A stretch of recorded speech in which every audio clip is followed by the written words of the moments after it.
étudiants, bonjour élèves, je vous présente maintenant la politique de communication, bien spécialement les étapes d'une action de communication. La stratégie de communication d'une entreprise s'établit à plusieurs niveaux, chaque niveau étant responsable de plusieurs types de décisions. Direction générale, direction commerciale, direction publicitaire. Première étape, c'est définir les objectifs. Deuxième étape, c'est allouer les objectifs. Troisième étape, c'est définir les cibles. Quatrième étape, c'est choisir le mix de communication. Cinquième étape, c'est créer le message. Sixième étape, c'est lancer la campagne de communication. Et dernière étape, contrôler les résultats et mettre en œuvre les mesures correctives. On va expliquer maintenant la définition des objectifs.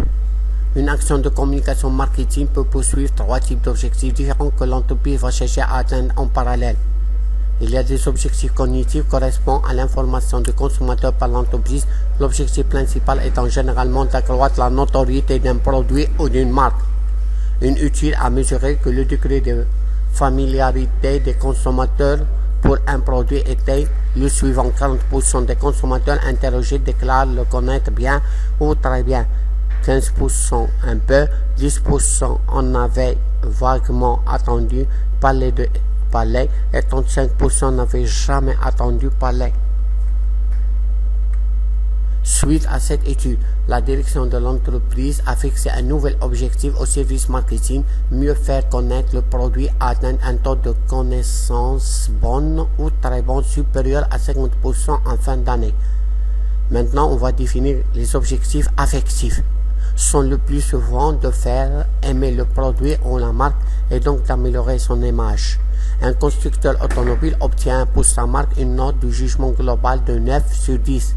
Son concurrent principal n'obtient qu'une note de 7 sur 10, alors que les deux marques ont le même degré de notoriété. La seconde marque devra axer sa communication sur l'image, même s'y met souvent des années avant d'évoluer. Maintenant, les objectifs cognitifs consistent à agir les comportements et concernent donc l'accroissement des volumes de vente de la part du marché et ou de la rentabilité d'un produit ou d'une marque. Même si de bonnes notoriétés et images ne sont pas nécessairement le gage de forte vente et que la communication, s'il peut agir sur les deux composantes, a davantage de difficultés à agir sur la composante comportementale. Des objectifs cognitifs sont souvent fixés en préalable à l'obtention du budget de communication. Une marque comme Mercedes, par exemple, qui possède une excellente image et une notoriété importante, aura comme objectif cognitif principal de pousser à l'achat un petit nombre de clients fortunés et qui assurent une bonne rentabilité à l'entreprise. La mesure de la réussite d'une campagne de communication repose bien souvent davantage sur des indices de notoriété et d'image que sur un accroissement des ventes qui peut être dû à de nombreux facteurs concomitants à la communication de l'entreprise. Maintenant, on va parler de l'allocation du budget. Ça veut dire deuxième étape. La détermination du budget annuel de communication et sa répartition entre les canaux de communication sont un préalable à toute campagne. Le contenu et la puissance de cette dernière dépendent bien évidemment du budget alloué. Un budget de communication comprend donc 4 postes de coût. Un coût de service marketing affecté à la communication, l'achat d'espèces publicitaires, le coût de création du message, le coût de recours à des agents externes. Le montant du budget de communication est généralement fixé selon quelques règles empiriques et parfois selon des modèles plus complexes.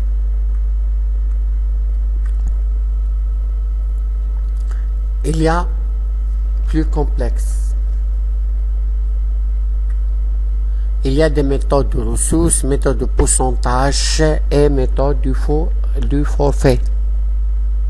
Une méthode de reconduction et la méthode d'alignement et la méthode d'objectif. Maintenant, on va définir chacune des méthodes. Méthode des ressources. Son principe repose. Le budget de communication dépend des ressources disponibles dans l'entreprise au moment des choix budgétaires.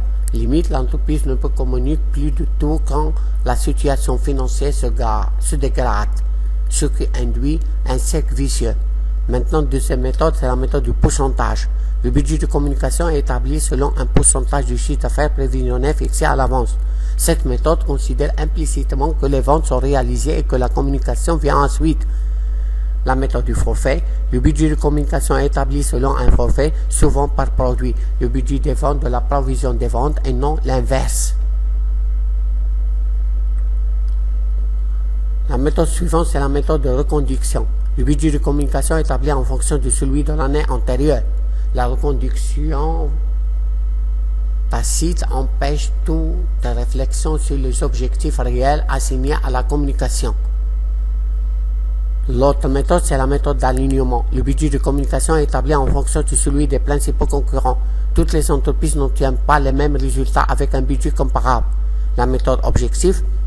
Les moyens à mettre en œuvre pour atteindre les objectifs sont quantifiés, ce qui permet, en les sommant, de fixer le budget de communication. Il est peu évident d'établir un lien clair entre les objectifs moyens et affectés à la qualification et lourde à effectuer. Maintenant, troisième étape, c'est la définition des cibles. Il ne faut pas confondre un contact avec une cible, ni la cible marketing et la cible de communication. Un contact correspond à la situation dans laquelle le message est venu, lu ou attendu par des individus et qui appartiennent ou pas à la cible, définie comme l'ensemble des individus que l'entreprise souhaite toucher à travers le message. La cible marketing correspond à tous les individus que l'entreprise souhaiterait voir acheter le produit, alors que la cible de communication correspond aux individus visés le message de l'entreprise. Exemple, une entreprise lance un nouveau soda à la fleur d'orangère. Afin de faire connaître et de convaincre les consommateurs de l'acheter, elle diffuse une publicité télévisée tous les mercredis le 16h sur, par exemple, TV1, France 2 et France 3 pendant 4 semaines. En tout, plus de 2 millions de personnes différentes auront été en contact avec ce message, mais seulement 600 000 appartiennent à la cible marketing et 150 000 à la cible de communication. Une campagne de communication émanant d'une entreprise ne peut s'adresser à tout. La population n'est pas homogène et ne peut décoder de la même manière le message. Il est donc nécessaire de déterminer au préalable une ou des cibles à viser. Maintenant, le quatrième étape, le choix de mix de communication. De nombreux outils de communication sont à la disposition de l'entreprise. Celle-ci doit décider d'utiliser certains plus que d'autres en fonction des objectifs poursuivis et des retombées attendues. Au sein de mix marketing, on distingue couramment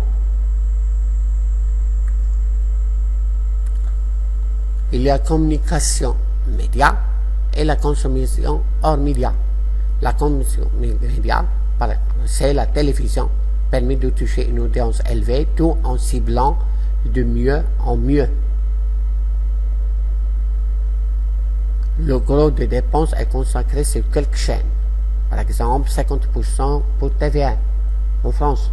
Par exemple, la presse, premier média publicité, permet un ciblage fin. Le radio permet la création de trafic vers les points de vente, la promotion et le lancement de produits. Le cinéma est un média marginal sur le plan quantitatif mais très qualitatif.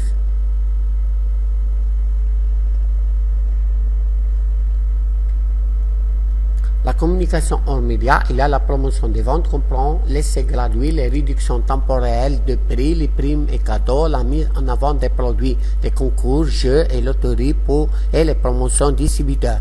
Le marketing direct regroupe notamment les mailings, les catalogues, les prospectus, le marketing téléphonique et le e-mailing.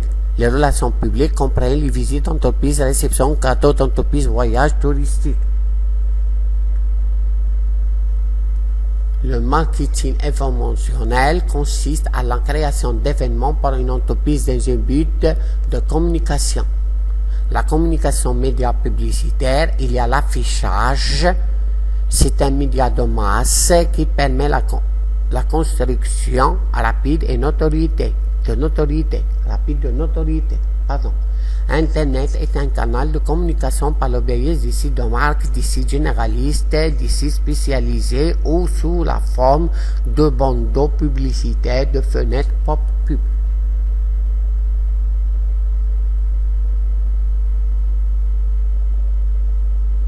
La communication hors médias.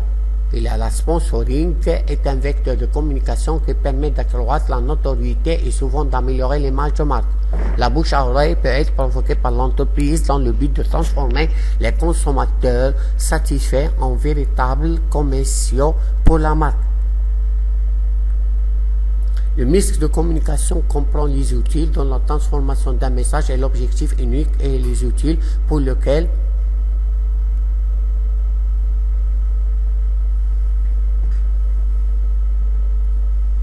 le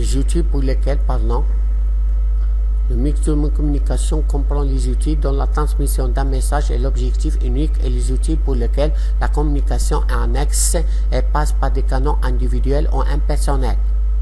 La création de messages. L'autre méthode, c'est la création de messages. Le contenu de message est fondamental quant à son efficacité. Il s'agit de déterminer l'axe principal développé au sein du message, la façon de le présenter et la crédibilisation du contenu. L'axe retenu peut être un axe rationnel ou un axe émotionnel. La présentation du message consiste à mettre en avant des arguments et ce dans un contexte avec un certain ton. La façon de présenter un argument peut engendrer des résultats radicalement différents. Par exemple, un message insistant sur la qualité principale du produit n'aura pas tout le même résultat que le même message insistant sur l'absence de défaut du produit. Enfin, un message contient souvent une source, c'est-à-dire un élément extérieur à l'entreprise qui apparaît pour crédibiliser le message. L'autre étape, c'est le lancement de la campagne et le contrôle de résultats. Une campagne de communication peut être lancée de manière indépendante ou en utilisant simultanément plusieurs canaux de communication. On parle alors de communication intégrée. Exemple, le lancement de la nouvelle Mini a conjugué de nombreux vecteurs de communication. Un plan média de pré-lancement dans de nombreux magazines a permis d'informer le consommateur et de créer un bouche à oreille. 3 vagues de mailing ont joué un rôle de chasing.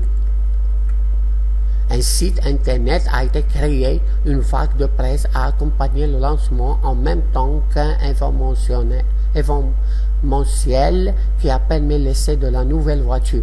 La communication ne peut pas se passer d'instruments permettant de vérifier les résultats induits par les campagnes, d'autant qu'il apparaît de plus en plus comme un investissement qu'il s'agit de rentabiliser. La masse considérable des sommes investies en publicité exige de la part de l'entreprise qui les engage et de l'agence qui les dirige vers un tel ou tel emploi une assurance chiffrée précise et vérifiable. Les publicitaires doivent accepter la mesure de l'efficacité de leur travail comme un gage de confiance entre eux-mêmes et les annonceurs. Cependant, les modèles de mesure de l'efficacité de la communication marketing souffrent toujours de défauts, en particulier la non prise en compte de l'ensemble des facteurs qui conjugués influencent l'évolution des ventes d'une entreprise. Merci de votre attention et jusqu'à la prochaine vidéo. Abonnez pour recevoir de nouveaux modules.